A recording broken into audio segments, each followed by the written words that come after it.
बिस्मिल्लाहिर्रहमानिर्रहीम।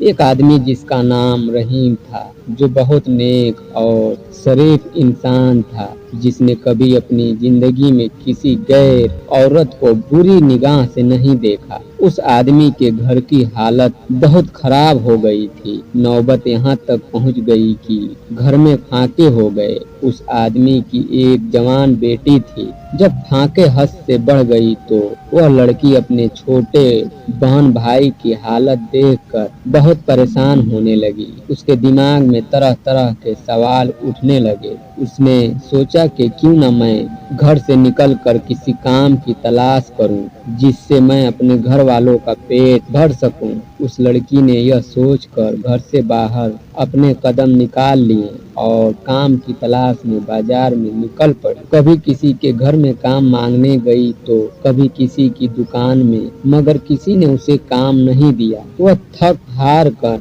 अपने घर वापस लौट आई। कई दिन तक रोज वह ऐसा ही काम की तलाश में घर से बाहर जाती और शाम को थक हार के घर लौट आती। जब कहीं भी उसे कोई काम नहीं मिला तो वह लड़की गलत कदम उठाने पर मजबूर हो गई।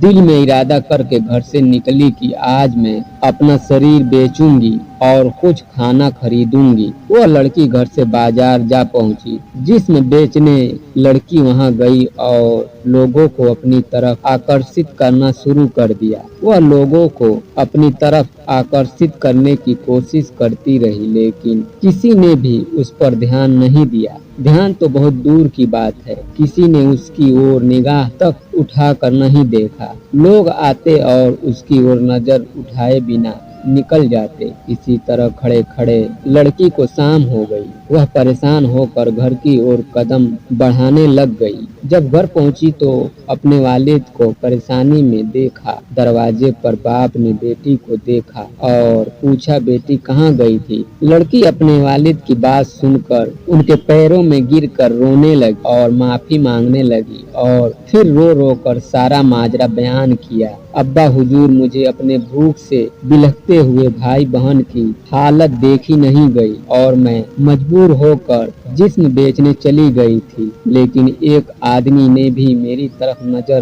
तक उठाकर नहीं देखा। पूरी बात सुनने के बाद बाप ने अपनी बेटी से कहा कि बेटा, तुम्हारे बाप ने आज तक कभी किसी गैर औरत को आंख उठाकर नहीं देखा, तो यह कैसे हो सकता था कि कोई तुम्हें नजर उठाकर देखता। इसीलिए अपनी गंदी निगाह किसी औरत पर मत डालो, क्योंकि नजर गर्म बीज होता है, जैसा बोओगे कल को वैसा ही पाओगे। आज आप अपने आप को खबरदार करेंगे तो कल तुम्हारी औलाद भी महफूज रहेगी। अल्लाह पाक हमें भी अपने प्यारे हबीब सल्लल्लाहु अलैहि वसल्लम सदके दीन पर चलने की तौफीक अता फरमाए। आमीन सुम्मा आमीन।